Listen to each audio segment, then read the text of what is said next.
am a nurse.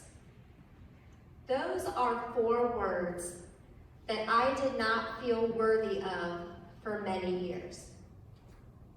I am a nurse.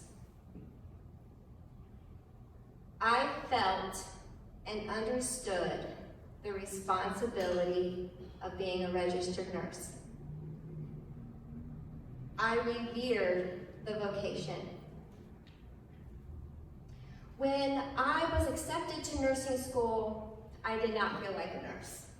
When I graduated nursing school, I did not feel like a nurse. I sat and passed my boards the first time. I did not feel like a nurse. I was hired on for my very first job on a very busy medical surgical unit, and I did not feel like a nurse. But I remember the very first time I felt like a nurse. It was about 3 years in, and that is about typical time that new nurses start to feel and learn their own groove. And I was getting there. I was like, yeah, I got this. So I showed up to work. I walked into a patient's room that I had taken care of the night before. And a man that typically would make jokes with me was now staring at a tile ceiling, talking to it, confused. And his color, although normal, was slightly different. And his wife was pacing, wringing her hands. And she said, "Are you his nurse? Because my husband isn't right. You know, he owns his own business, and every day he gets up and he walks 5 miles, and what's wrong with him?" And I didn't know. So I did my assessment, and I took vitals. Technically, according to the textbook, his vitals were normal.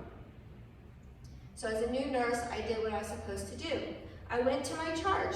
I said, "Listen, I got a really bad feeling about the guy in room whatever." And she says, "Call the resident." So I called the resident. Kid had surgery. And I said, "Hey, you know, this is Nicole up here on the med-surg floor taking care of Mr. So-and-so. And I have a really bad feeling about him. Something's not right." "What's his vitals?" Rattled them off. "They're normal."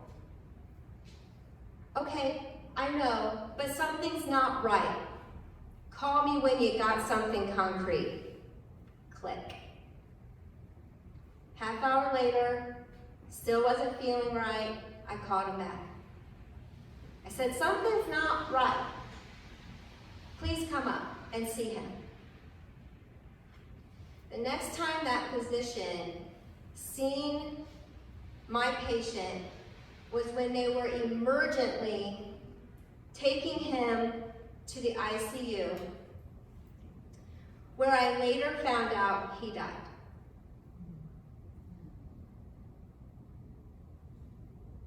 I was devastated. There is something called second victim syndrome.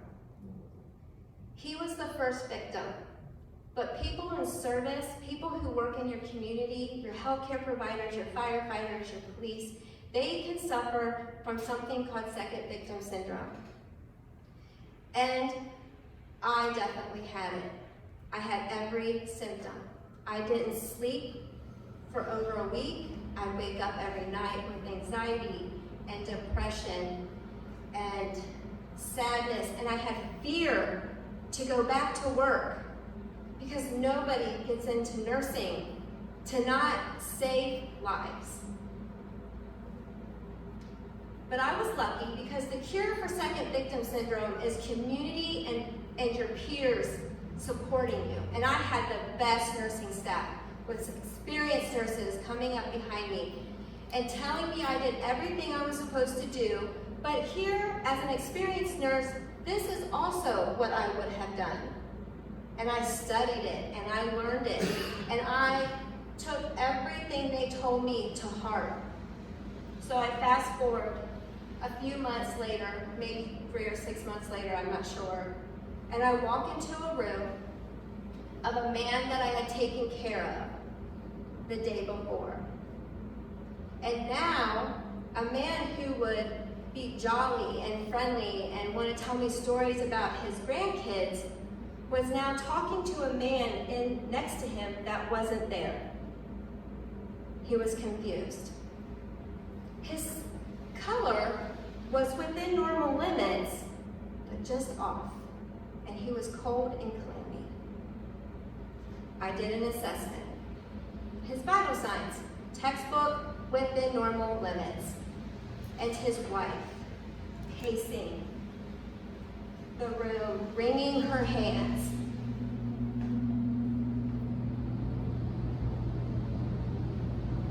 I thought, well, what can I do? So I took everything that those nurses had taught me the first time. And this time, I just didn't take his first set of vitals. I looked all the way back. And when he first arrived, and I seen a trend. And I looked at his output, and I seen a trend. And I looked at his labs, and I asked for special labs to be ordered because I knew now what to ask for. And I seen a bad trend. Sepsis. I know it now. Called the resident. I said, I have a really bad feeling about that patient in room blah blah, Mr. So-and-so. And he says, I'm not concerned. What's his vitals?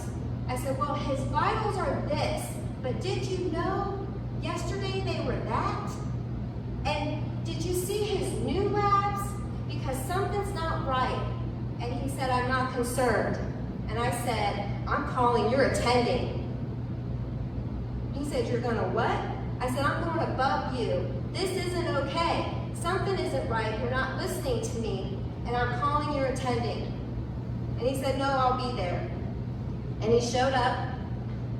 And the patient was peacefully or in a good way escorted to the ICU to be watched more closely.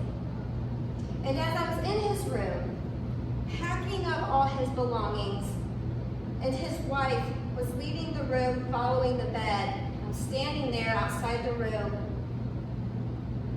She turns around and she faces me. And she says, and just mouths, she doesn't even say words. She mouths, thank you. And that is the moment that I